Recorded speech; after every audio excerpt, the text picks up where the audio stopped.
KXX, Jackson, KNXX, Donaldsonville, and WDGL HD2 Baton Rouge. This hour brought to you by Spencer Callahan Injury Lawyers, LA 21-12681. Offices in Baton. Anytime.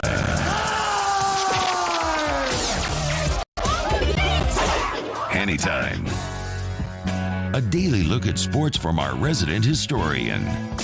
Your sports break during your lunch break. Live from the Mercedes-Benz of Baton Rouge studios. Here's Charles Hannegriff. And a pleasant good afternoon to you. Welcome to Anytime 104.5 ESPN Baton Rouge. I'm Charles Hannegriff, along with Mario Jerez and Taylor Sharp. Hey, can I start out with a question for you guys? Mario, how many Cleveland Browns did you block last night? 0. Taylor, how many Cleveland Browns did you block last night? Wanted to do a couple, but 0 as well. Congratulations. You both blocked as many as Jonah Williams did. The whole night. I mean, that guy was knocking blockers off of Cleveland Browns last night, but I digress. Hey, we got breaking news. Breaking news. Yes. Adrian Wojnarowski of ESPN says the Brooklyn Nets have fired Steve Nash as of 7 minutes ago. Well, that'll fix everything. The next guy going to teach Ben Simmons how to shoot? Jacques Vaughn definitely has his work cut out for him. Actually, Jacques Vaughn is one of the brighter names among the coaching searches, but that place is too dysfunctional to fix, probably. Anyway, that's their problem. The news that was interesting to me this morning, because I don't care if the Nets are a train wreck or not, is that Nolan Smith is going to miss the rest of the season for Georgia. That, to me, is pretty significant. Nolan Smith is Georgia's best pass rusher, and he left the game with what they reported this morning on 3 had this was torn pec. He's got 3 sacks, 7 tackles for losses, and 16 hurries on the season. This is the kind of guy you'd like to have when Hendon Hooker's coming to town, and he's not going to be able to play. In fact, he's out for the season. He is projected as a borderline first-round pick in next year's draft, and now they're worried that he's even going to be ready for the combine and pro days. So that's kind of significant when it comes to the Georgia-Tennessee game, which we're going to be talking a lot about. But I want to talk Mike Scarborough here in 15 minutes. We'll talk LSU Alabama with him. Dwayne Colucci at the bottom of the hour. We're going to talk LSU Alabama line with him, and then these other games, because you like home underdogs. You got plenty of options this week, so we'll talk with Colucci about that at the bottom of the hour. I wanted to start. It's Alabama week. I think everybody is in tune to that, and we sort of lose our minds during Alabama week.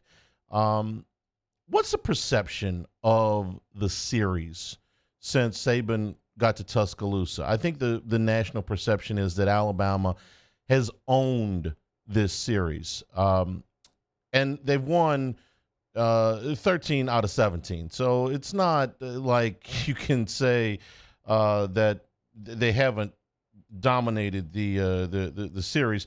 12 out of 16, and that's counting the COVID year. And that's regular season games. That's not counting the debacle in the Superdome a decade ago. But the margin of victory is not, I think, what some people would think it is. You get in this Ohio State-Michigan series up until last year. Ohio State had, a lot of big wins in the series. Alabama and Tennessee, Alabama had a lot of big wins in the series. The average margin of victory is 12.5, a little over 12.5. Which, okay, listen, Alabama's winning the series. I'm not trying to dispute that. Today's podcast is going to be about the history of the series. A lot of these games were closer. I went back and dug a little bit. I was either at or watched all of these games, and I was at most of them. So just kind of a little refresher. You forget that a lot of these games that you forgot about were a lot closer maybe than people thought. Like the 2008 game, Alabama was number 1, LSU was 15, and this game went to overtime. The 2012 game, the TJ Yeldon game, LSU had it. The 2014 game before the Vidal Alexander penalty, LSU had it. The 2016 game was nothing going to the fourth quarter. Even the 2017 game that LSU lost by 2 touchdowns, they outgained Alabama. A lot of these things were closer, and the point I'm kind of going for here is you do not have to be perfect to beat Alabama. And I say that because I think sometimes coaches have, I won't say outsmarted themselves, but gone to great lengths when if you just play your game, you probably got a better shot at this. And I think Mike Leach really did a job on himself last 2 weeks ago when, all of these fourth down calls and all these things. Mississippi State outgained Alabama and managed to lose the game by 24 points, which is hard to do.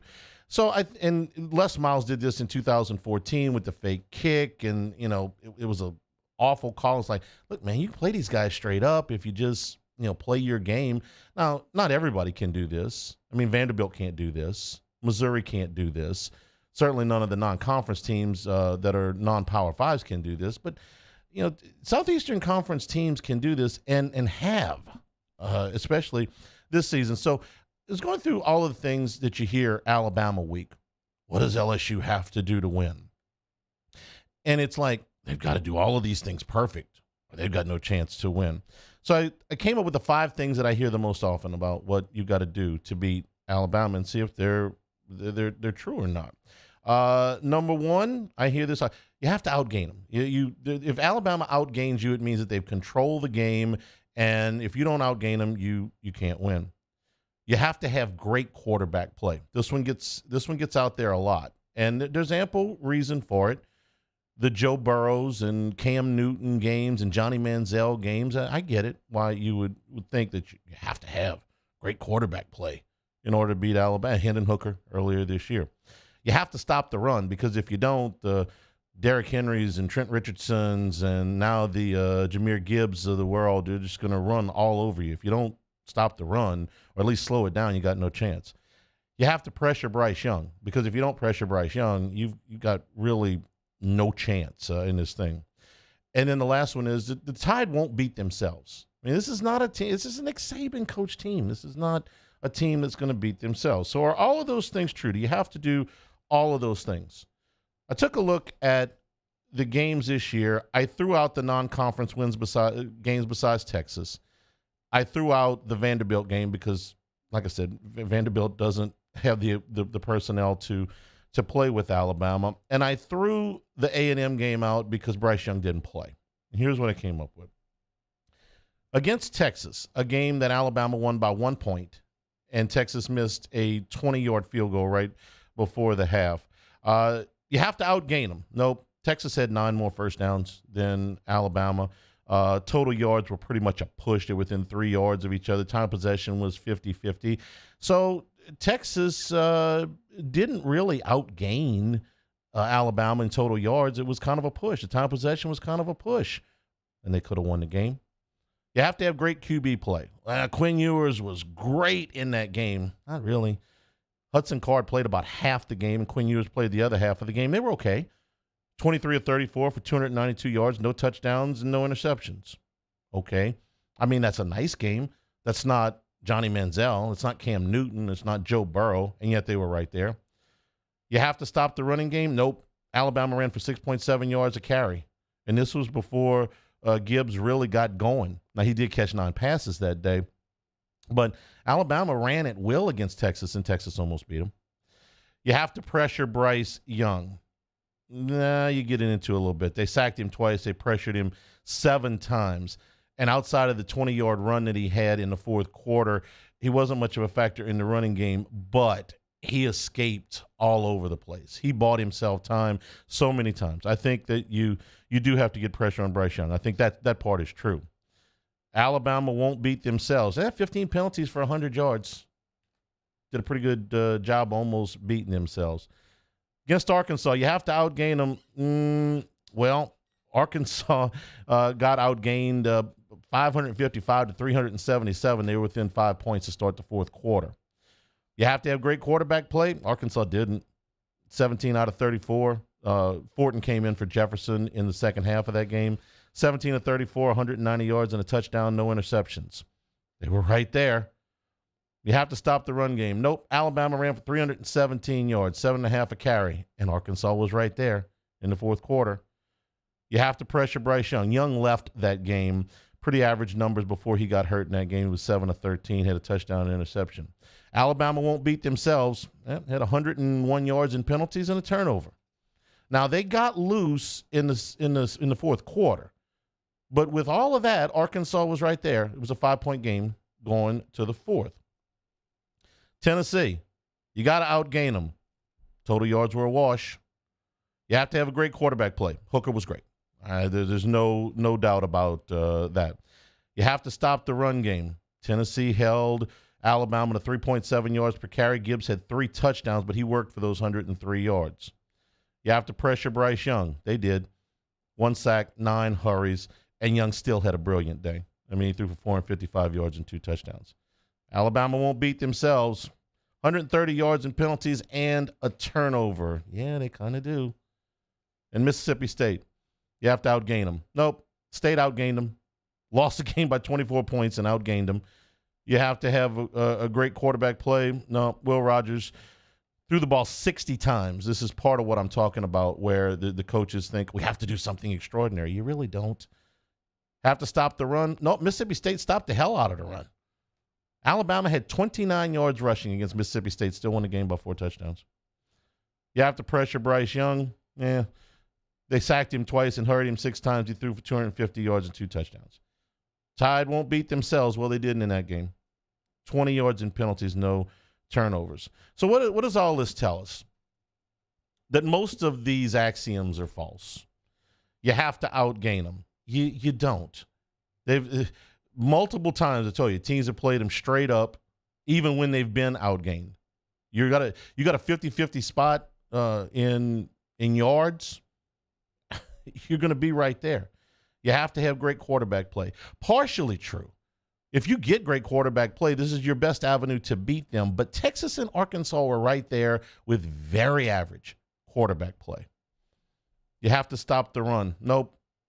Biggest win that they had 29 yards rushing. It's not the biggest factor in their offense. You have to pressure Bryce Young. I think that this is true, but you can't over-pursue him. He's much more dangerous when he's buying himself time to throw the ball than he is when he just takes off to run. You let him sit back there in the pocket and you're asking for it. Tide won't beat themselves. False. They've committed the most penalties for the 3rd most yards in the Southeastern Conference, and they're 11th in turnover margin. They have the fewest takeaways of any team in the league with Auburn. It's a beatable team, and it does not take a perfect effort. It does not take something extraordinary. You got to play your game. You can't go out there and turn the ball over twice on special teams. You can't get a kick blocked. You can't go out there and commit 12 penalties for 115 yards. But if you play your game, you've got every opportunity to win this thing. We've seen it multiple times this year. I just read you a whole legal pad full of stats will tell you, if you just go out there and you play your game, you're going to go to the fourth quarter with a chance to win it. Jaden Daniels does not have to put himself in the 2023 Heisman race on Saturday for LSU to win. LSU does not have to hold Gibbs to 50 yards rushing. They don't have to sack Bryce Young 7 times to win. They don't have to control the clock. They've just got to go out there and play the game that they're capable of playing, and this thing's going to come down to the fourth quarter and can you make a play. I think coaches have gotten themselves at times in a bind thinking, we have to be perfect. And if you go in thinking you have to be perfect, you're probably going to psych yourself out. LSU did that in 2014, a game that they were right there to win, and Les felt like he had to do something extraordinary. Mike Leach, a couple of weeks ago, hey, we can't play these guys straight up. You kind of did on the yardstick right before you make all of these ridiculous decisions to go for it on 4th down. You have to play well. I'm not suggesting that you can just show up and beat Alabama. It's taken some great efforts to do it. But if you play your game, if LSU plays the way that they played against Florida and plays the way that they played against Ole Miss, they will be in the ball game in the fourth quarter. I would prefer that they not fall down multiple scores, but it's not like it's the end of the world. There's ways to beat the Crimson Tide. We'll take a break. Mike Scarborough from TigerBait.com. When we come back, this is Hanny Time, 104.5 ESPN Baton Rouge. This is Hanny Time. High school football regular season is coming to an end this week, but Big Mike's is still going to be open late this Friday. So if you want to go in after the high school football games, family friendly and open late, Big Mike's will have the restaurant open after high school football. Live music this weekend from Honky Tonk on Friday night. Saturday, DJ Clarence for the LSU game. And it's kids karaoke on Thursday night. Now, no Saints football on Sunday, but happy hour drink prices are still available to you for the NFL on Sunday. And, of course, I'm sure they're going to be doing something special for Monday Night Football with the Saints and the Ravens. Happy hour drink prices for that as well. Part of the fabric of Dennis Springs on Aspen. Big Mike's, kind of a big deal. Our listeners fire off their opinions on the jimsfirearms.net hotline at 499-1045. Keep listening for your next chance to shoot us your thoughts with the jimsfirearms.net hotline on 104.5 ESPN Baton Rouge. At Auctioner, we know healing is a team sport. That's why we've partnered with world-renowned orthopedic surgeon Dr. James Andrews to create the Auctioner Andrews Orthopedics and Sports Medicine Institute. Whether you're a professional athlete or a weekend warrior, our team of specialists are dedicated to getting you back in the game. So whatever your reasons are for reaching your personal best, we've only got one: you. Auctioner Andrews Institute. Long live you. Follow us on Twitter at 1045ESPN to cast your vote in the Citizens Bank and Trust poll of the day. Vote daily inside Off the Bench, Hanny Time, Hunt and Hill. And after further review, Citizens Bank and Trust brings you the poll of the day via Twitter at 1045ESPN. Enter now for a chance to win a catch and cook fishing experience from the Louisiana Charter Boat Association with me, Chef Jay Ducote, winner of Beat Bobby Flay. Register now at gocatch.com. That's GEAUX catch.com. Follow us on Twitter at 1045ESPN to cast your vote in the Citizens Bank and Trust poll of the day. Vote daily inside Off the Bench, Hanny Time, Hunt and Hill. And after further review, Citizens Bank and Trust brings you the poll of the day via Twitter at 1045ESPN. I've been doing business with Luba for 25 years. They're dependable, trustworthy. It's just the attention to detail with our clients. Our folks have years and years of experience. They're highly trained professionals, but many companies have that asset. What I'd like to think makes Luba a bit different is that we use those talents in a way that truly is dedicated to serving the needs of the folks who depend on us. Oh, hey, what's up? It's Big D and Bubba, 100.7 The Tiger Morning Show. We'd love for you to join us every weekday, 4 a.m. till 9 a.m. Yeah, everything you want in a show. Country music. We got laughs. We got celebrity in-studio guests. We just need you. Join us every weekday morning, 4 a.m. to 9 a.m., right where it all started. That's right. Louisiana's country station, 100.7 The Tiger. Service Mastery Elite create clean, disinfected work environments. As a local business, we take pride in serving the New Orleans and Baton Rouge areas. Our cleaning protocols follow CDC and OSHA standards for healthcare settings, offices, senior living, restaurants, and industrial plants. Contact Service Mastery Elite to get your operation ready for reopening with germ disinfection cleaning. Service Mastery Elite, the trusted choice in professional cleaning since 1996.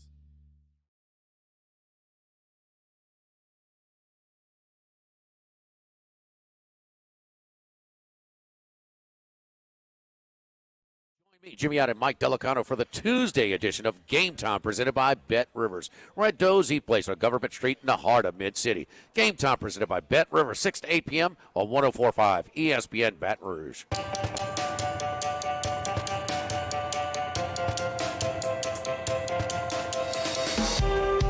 This is Hanny Time with Charles Hannegriff on 104.5 ESPN Baton Rouge. Podcast drop later this afternoon. We're going to go through a little history of LSU and Alabama. Join us right now, Mike Scarborough from TigerBait.com. Mike, good afternoon. How are you? I'm doing good, Charlie. How's it going? It's Alabama week, so you can't help but be a little bit hyped up. What's the thing that you are most anxious to see? What matchup, what angle are you most anxious to see when LSU and Alabama play? I want to watch the line of scrimmage. That's so often that's been the difference in this one. I do like the way that LSU's defense has done fairly well against some pretty good running backs this season, and I want to see if they can hold Jamar Gibbs down a good bit. But it's pick your poison with those guys. Those receivers are so quick and they can hurt you so bad. And when Bryce Young starts moving around, I don't care if he's on his back foot or falling down. He sidearms 25 yards with accuracy, just like Tua used to do. It can be totally aggravating. This is where the get B.J. Ojolari and Harold Perkins on the field at the same time, especially on specific passing downs, becomes very, very important to LSU's plan to win. Let's talk about the secondary, though, and what Young's facing back there, because they're going to get Major Burns back. Brian Kelly talked about that yesterday. He'll be back in the game plan. That certainly will help, and it occurs to me now that Burns has not played with Fouché and Brooks, I think, in the same secondary, where all of them were healthy at the same time. You could throw Sage Ryan in there as well. So what are we looking at in the LSU secondary against Bryce Young?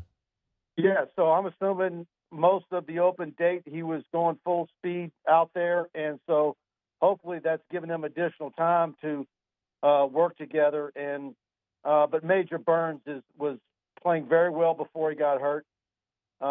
We know what Jay Ward has done most of the year. Brooks has had his moments, but they're really going to get tested. I mean, Brooks and Burton and so on. They get in those gaps. They get behind linebackers. They know where the first down marker's at, and I'm gonna be curious what type of coverages that they dial up for those guys, and how much they mix it up. All right, let's talk about what Jaden Daniels has been able to do the last several weeks and how it translates. We've seen multiple quarterbacks have some success against Alabama this year, various degrees of success. What's the best way that Jaden Daniels can attack this group? I like Jaden Daniels on the move. One thing that was interesting yesterday was when Brian Kelly said that, talking about what you do in the open date, looking at your opponent's tendencies in your own, and it got me to thinking, what are LSU's offensive tendencies? Can you nail anything down? If you self scout, LSU self scouted during the open week. I know if you self scout, it's almost like it's two different teams. The team that played in September and the team that played most of October. LSU's offensive identity was not identified in September. It was identified in October. It's a quarterback that is willing to push the ball down the field a little bit. It is a quarterback where they're designed runs or in the game plan. And it's a team that ran the ball a whole lot better besides the quarterback in October. So if you tell me, you ask me what their offensive identity is. Their offensive identity is a multifaceted quarterback who has forced you in the second 4 games of the season to defend from sideline to sideline, if that makes any sense. That's where I am with them anyway. Yeah, I just think that I don't know if look, obviously LSU's going to have to play their absolute A game. And if there's been one tendency that you hope to break, it's the tendency to start slow and get behind 2 scores before you're even halfway through the first quarter. They can ill afford to do that. Now we're seeing that there might be the weather map isn't looking too good. So I'm wondering, okay, does a wet track favor either team? But I still think that Daniels is going to need to come out pretty quickly and not falter and not be nervous or letting some sail. And they need to get off to a fast start, which is something that they just have not done against very good opponents this season. And see, I think that if they just come out and play them straight up for a quarter and get their feet on the ground, I don't know that they've got to jump out and make some big play. And Well, Charlie, that would be jumping out to me.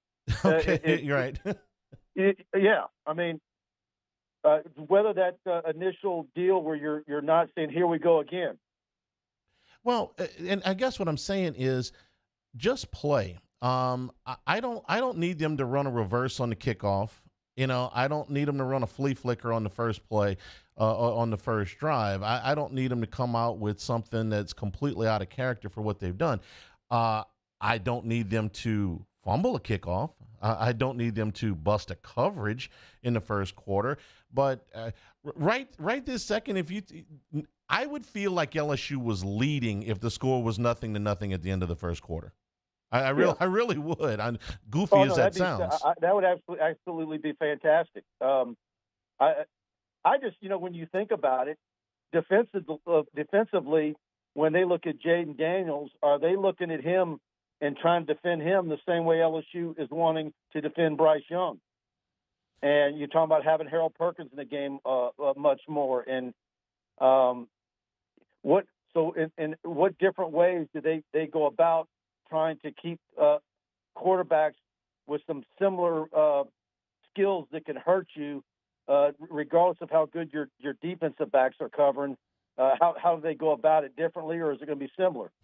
See, I think Perkins is such a huge key in this game. I realize that they can't put him as a dedicated spy on every Alabama snap, but the plays that I've seen that Bryce Young has made that have been the biggest backbreakers for Alabama's opponents are when he has bought himself time, set his feet, and made a throw after he had 7, 8, even 10 seconds in, I forgot what game that was, but those are the plays that he kills you. And if Perkins is in the game, I think he's less likely to have that kind of time to run around and buy himself extra seconds to deliver the football. Now, how they do that, I just can't imagine that there is a scenario where Perkins is out of the game for multiple drives the way he was in the last 2 games. He's got to be out there as much as possible, and that gives them their best chance, I think, against Bryce Young. Well, and whatever it's been where they feel that on certain downs and situations that they're better off with Perkins on the sideline. Hopefully, whatever those things were, if it was something that Perkins wasn't comfortable with or wasn't grasping or what have you, that they figured that out and got it worked out during the open date. I would certainly hope so. Mike, high school football's regular season is wrapping up this Friday. What are you going out to see? Who have you seen since the last time I talked to you? It's there's some games out there that just look like the games of the century. John Curtis Carr, and then back. I made 4 trips to Lafayette. You've got LC at St. Thomas More. I was at Karen Crow at Acadiana last week.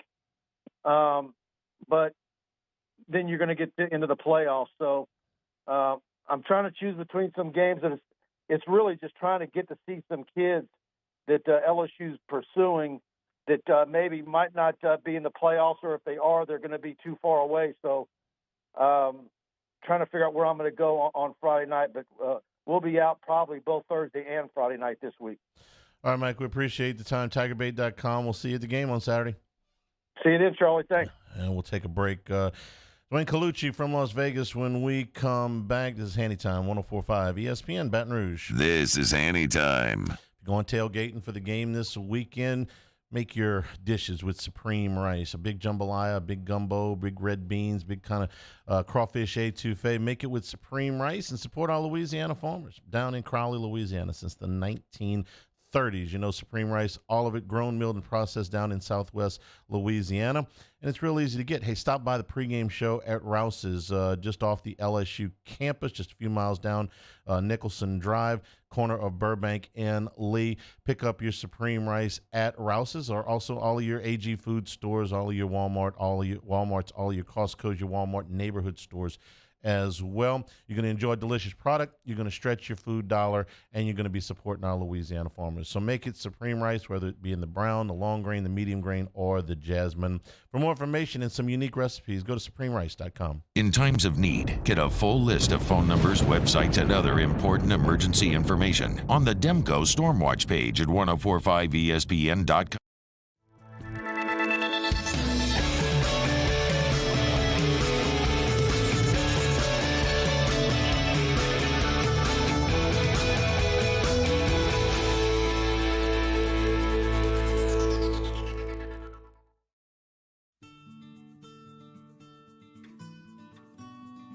This is a house call.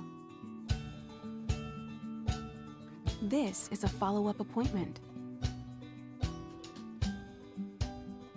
This is a diabetes checkup. This isn't just more convenient care, it's more advanced care. This is innovating healthcare at Louisiana's #1 hospital, Ochsner.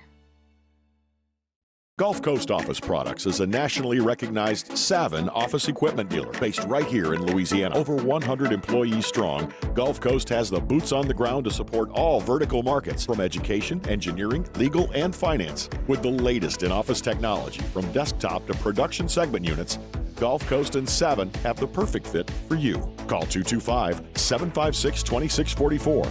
That's 756-2644 for Gulf Coast Office Products.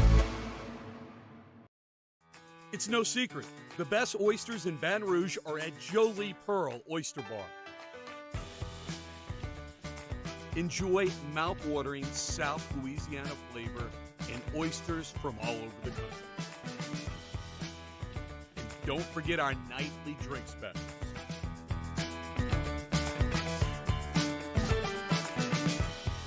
Jolie Pearl Oyster Bar, located in downtown Baton Rouge.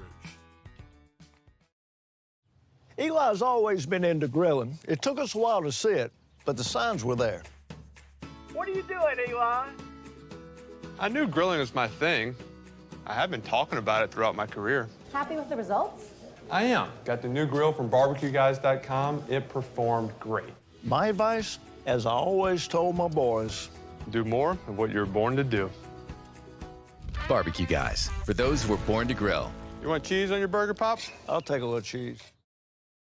I'm Jay Ducote. I grew up learning how to cook at LSU tailgate parties and right in my own backyard. And I created JD's Louisiana products to bring that Louisiana flavor to you at home for your backyard cookout. JD's Louisiana barbecue sauce, Louisiana molasses mustard, spicy and sweet barbecue rub, and more are available at your local supermarkets or by logging on to jducote.com/shop. Put in promo code CST for 25% off at checkout. There's nothing better than tailgating, but it can be a lot of work. So why do it yourself when you don't have to? Let Revelry Sports and Entertainment set up your luxury tailgate on campus. Order what you want and just... On Wednesdays, Off the Bench, another day closer to the ultimate battle in Death Valley, Saturday night, LSU Bama. And the Pellies get ready to smash the Lakers. Off the Bench, 7 to 10 a.m., 104.5 ESPN.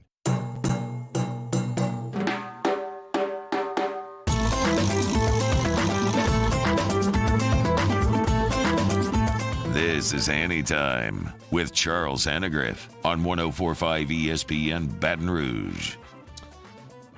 We head out now to Las Vegas, South Point, and the Rampart. Dwayne Colucci, sportsbook manager.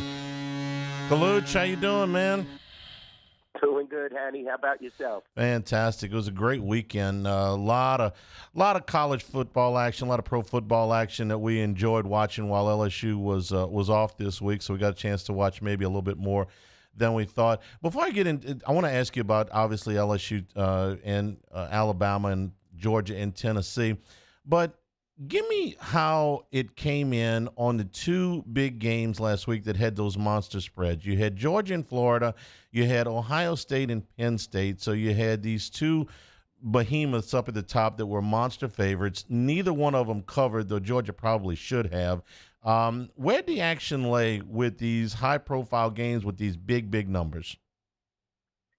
Yeah, it was interesting to see those games and how they were played out. But, naturally, we take a lot of favorite action when it comes to college football, and definitely in those two games, Charlie, we had, a plethora of favorite action. Yeah, Georgia should have definitely covered that game naturally, but the other game was a little closer than anticipated, I want to say.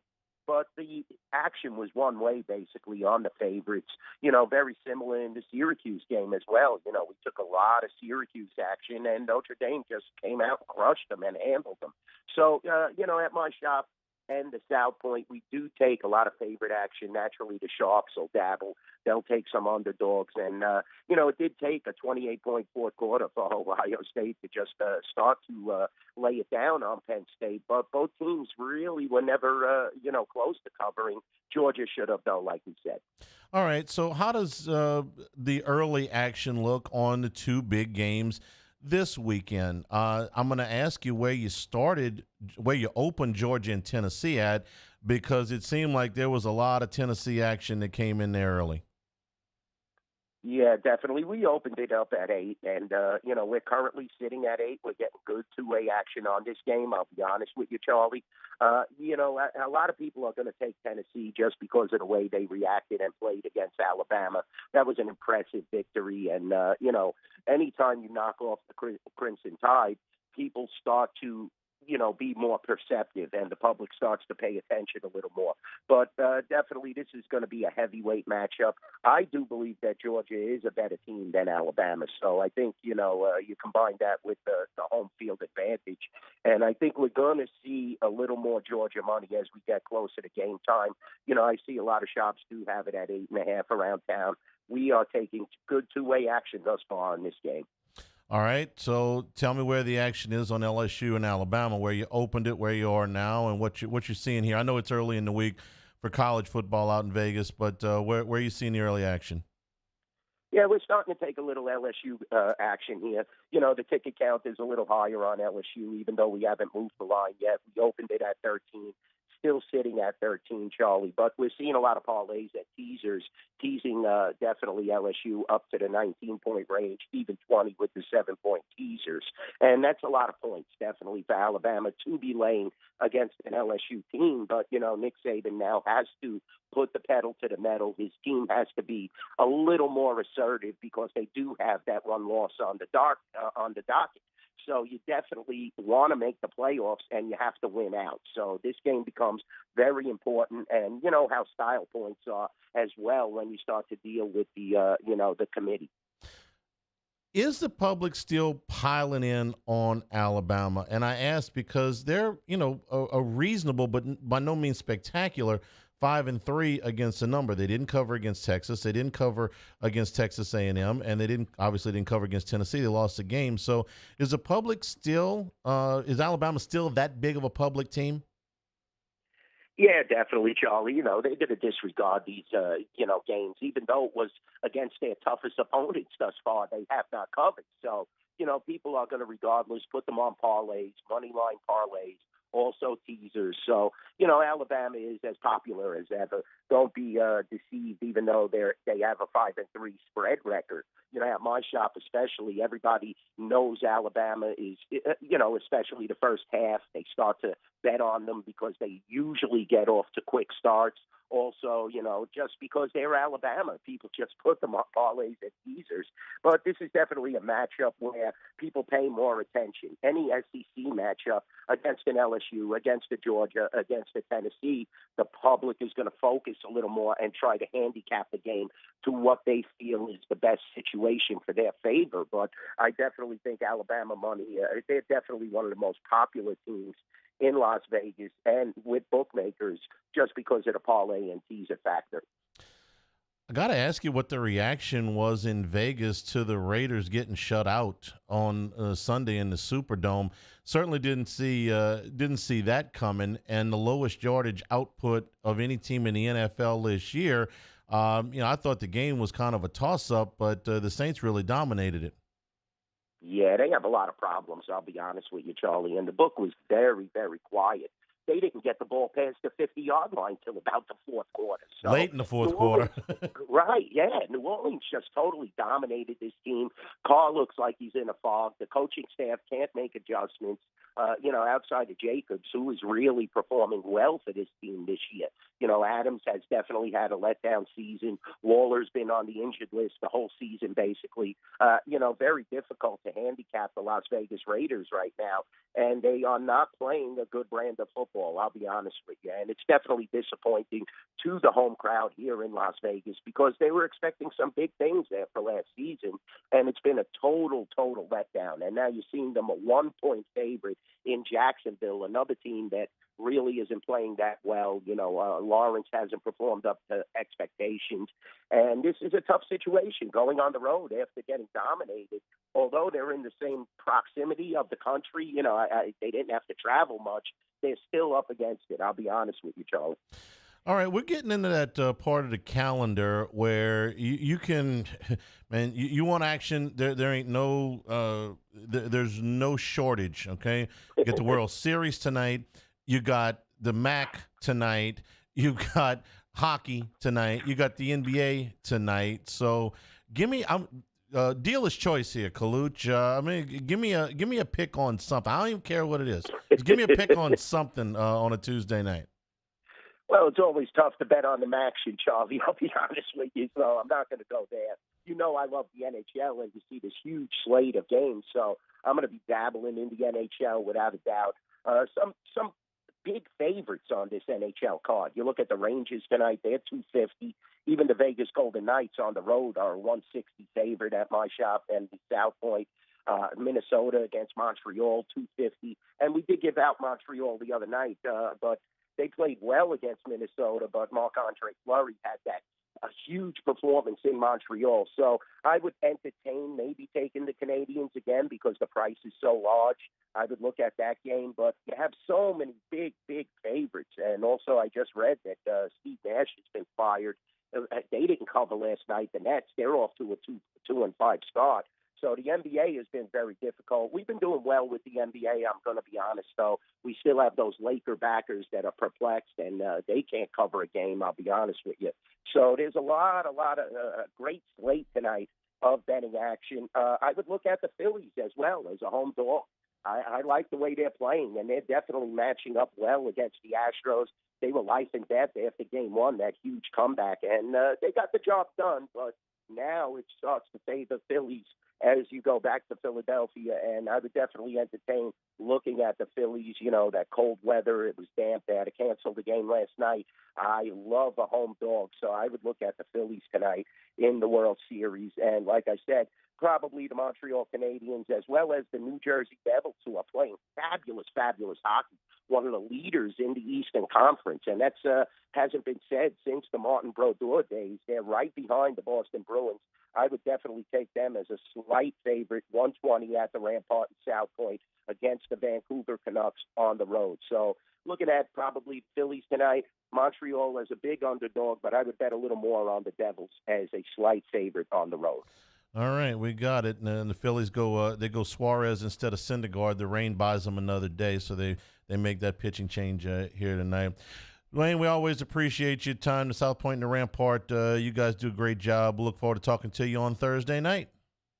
Yeah, definitely, Charlie. Thanks for having me on. It's always a pleasure. And this is a great week of college football. We have the Breeders' Cup as well. Don't forget about that. Oh, that's right. This weekend, Breeders' Cup. Yeah, we have a fabulous seminar at the Rampart. Myself and Bob Ike Friday night at 6 o'clock. We're going to break down all the races for Saturday. And, I love my horse racing. Going to be a good weekend, Kaluch. We'll talk to you next week. We'll talk to you Thursday night. Appreciate it. Thanks, Charles. We'll take a break. We'll come back. We'll take some of your questions out of the chat. This is Hanny Time, 104.5 ESPN Baton Rouge. This is Hanny Time. If you're having problems with staffing and if you're running a business these days, you probably are. A lot of time invested to do interviews, background check, all your payroll expenses. Look, Having somebody to do these things for you will allow you to get back to work, focus on the things that you want to focus on in your business. No more days of scheduling half a dozen interviews and having 3 or 4 people not show up. Tiger Labor and Staffing will handle all of your interview processes and all of your onboarding.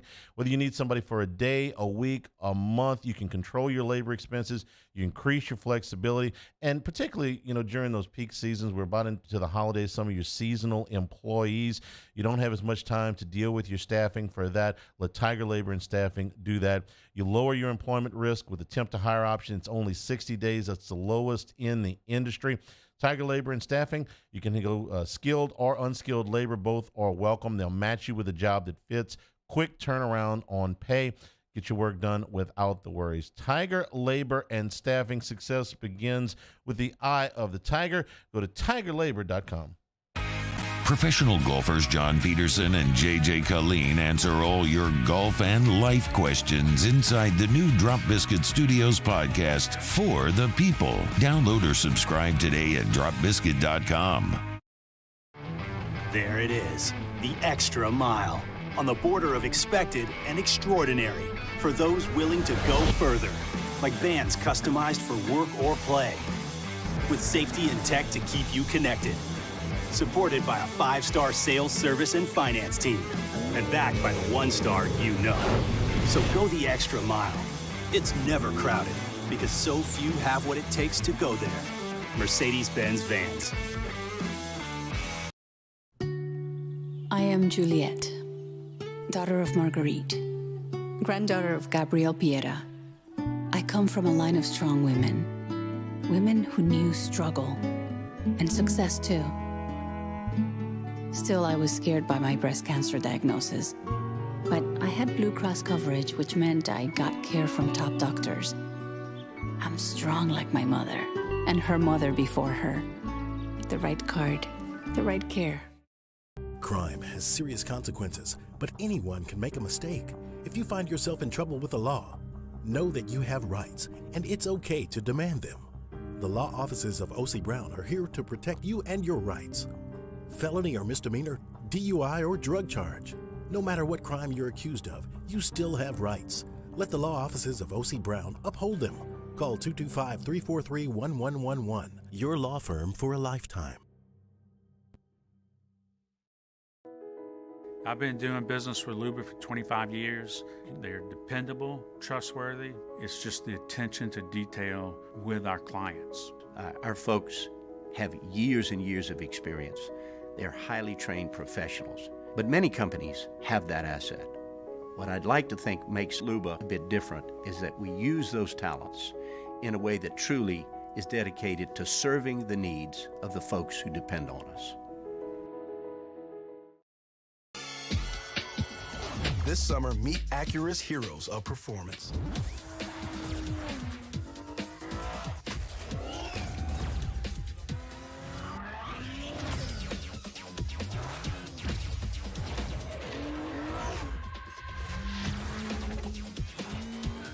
Only available at the Acura Summer of Performance. This summer, visit your local Acura dealer for attractive offers on the MDX. Want more customers? Running Boards Marketing can help you get their attention.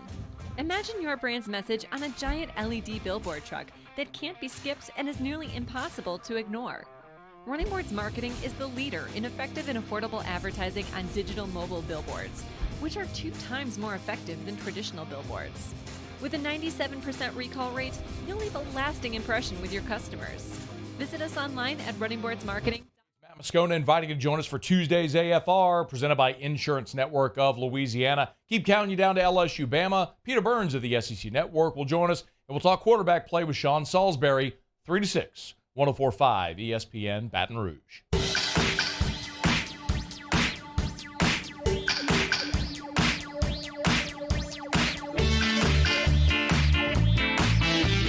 This is Hanny Time with Charles Hannegriff on 104.5 ESPN Baton Rouge. In the chat, questions. Favorite LSU Alabama memory outside of 2019? I'm going to give you the real one, and then I'm going to give you one that just it was a kind of a off the beaten path kind of play. My favorite memory outside of 2019 is 1982. It was the first game I ever saw on ESPN. It was a tape delay game. It was LSU and Alabama. It was the last time that LSU played against a Bear Bryant coach team. They won the game 20-10, and it wasn't that close. LSU's defense had one of the best games that I ever saw them play. The game was LSU was really good that year, and the first 2 months of the season was, well, who have you beaten? Who have you beaten? Who have you beaten? And I remember back when the Sports Illustrated headline was a really, really big deal. The headline read, LSU finally has a who. And it set in motion the wildest month in LSU football history with 2 of the biggest wins and 2 of the most shocking losses that they've ever had. They beat Alabama, they beat the Bear, and then they beat Bobby Bowden in Florida State to go to the Orange Bowl, the Orange game where, the fog rolled in and the oranges were coming down. It was the first game I ever attended in Tiger Stadium. In that same month, they lost to Mississippi State in Tulane. The Mississippi State kicker was from Baton Rouge, made a game-winning kick, and then they lost to Reggie Reginelli in Tulane. It was a wild month. So that is my favorite LSU memory outside of 2019, with one other little caveat. When LSU was really thumping Alabama during the Mike Shula years, there was a game, and this was 2004, 2005, somewhere in that area. Corey Webster was on the team, and Alabama threw a pass to the end zone, and Corey Webster just absolutely decked the Alabama receiver. I mean, he pass interfered almost as bad as Roby did in the Superdome a few years ago. And they didn't call it. And Webster intercepted and ran it back. And the Alabama fans are going nuts. We're getting screwed by the officials. We're getting screwed by. Oh, welcome how the rest of the world feels when they play you people, okay? So that one just kind of tickled me a little bit. So outside of 82, probably that one. Ask Hanny, it's Christmas season. How much Hallmark Channel watching in your house the next 55 days? That would be none. We're in the middle of 30-something days of football, so no Hallmark Channel. Ask Hanny, what do you think of the big spread in the Tennessee-Georgia game? I think it's too much. I'm bullish on Tennessee. I don't think that there's anything flukish about them at all. Georgia may win the game. Georgia may even cover the game, but I don't think that Tennessee is a fluke.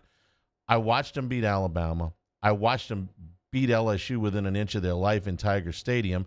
And I've seen them win some close games where they were still figuring some things out against Pitt and Florida earlier in the season. I think they've got a quarterback that's playing at the top of anybody's game. I mean, he's now the Heisman favorite. They really stepped out. It really showed me something against Kentucky. To hold Kentucky to 98 yards passing with that quarterback, I think is really something. So Georgia may win the game. Georgia's at home. They're a great team, but I'm a little bit bullish on Tennessee. I think it's too many points. Ask Hanny, who do you think will take the Auburn job? I told you yesterday that I thought my choice for this would be Matt Rule. I think Rule would be a good choice for a lot of reasons. Number one, he doesn't need that job. He doesn't go in there sort of begging at the trough. And honestly, the last 3 guys did. There wasn't a better offer out there somewhere. So they took the Auburn job. And the Auburn job's a really good job. You can win a national championship there. Rule would be able to go in there and be able to tell certain, let me just say, influencers, guys, I'm going to take the job, but you need to stay out of my way. I don't have to take this job. There are other jobs that I can take. I got plenty of money. I can coach not anywhere I want to, but I can coach a lot of different places. So I'll take this job, but you're going to have to let me do the job. And too often at Auburn, the administration doesn't let the coach do the job, whether it's with staffing or, recruiting or whatever. Let the guy do the job. I think Rule would do the job. Now, would Lane Kiffin work there? He could. I think Kiffin's a good coach, and I think he's a much better coach than he was, the last time he was in a job like this at Tennessee. and I think he would do fine. But right now, if I'm Lane Kiffin, I'm not sure I want the Auburn job over the Ole Miss job. The Ole Miss job is going really well. It pays really well. He can pick a different spot, or he can stay where he is. I don't think that works. Deion Sanders, I am convinced, is waiting for the Florida State job to open up. Norvell did a better job this year out of the gate than we thought.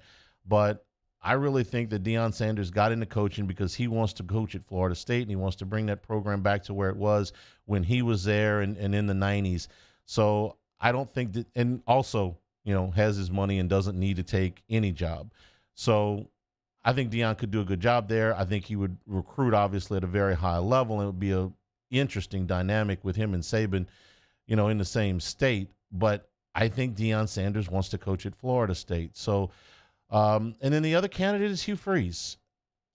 I'm of the opinion that when Freeze left, there were a lot of people that were not real happy about the way that whole thing played out. And I think you got to have – there's quite a few people got to sign off on Hugh Freeze to Auburn, and I'm just not sure that it works. I don't think anything of the contract last week. That's no deterrent at all for Auburn. But I think it's I think there's just a few too many hurdles to jump over for Freeze. So Rule is still my pick. Put it this way. I hope Auburn doesn't hire Matt Rule, because it'll be kind of like when LSU hired Saban in 2000, and everybody had kind of, you guys hired Jerry DiNardo, you hired the Vanderbilt coach, you hired Curly Holman, you hired the Southern Miss coach, you hired Mike Archer, some assistant with no experience. Oh, you hired Nick. Okay, good hire. And that's kind of the way it is with it. You hired all these other guys. You hired Matt Rule. Okay, that was pretty good. Hunt Hill is next.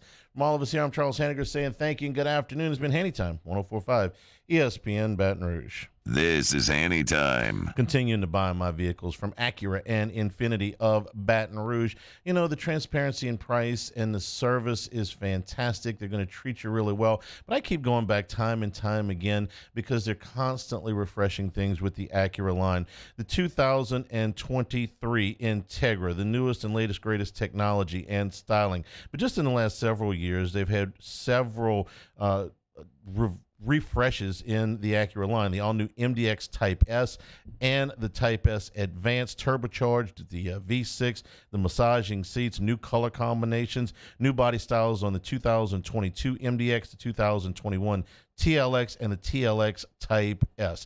Family owned and operated. You know what? And they'll service your cars even if you don't buy it from them. All makes and models on the Acura pre-owned line. The certified pre-owned lot is stocked right now with lots of inventory. Acura and Infinity of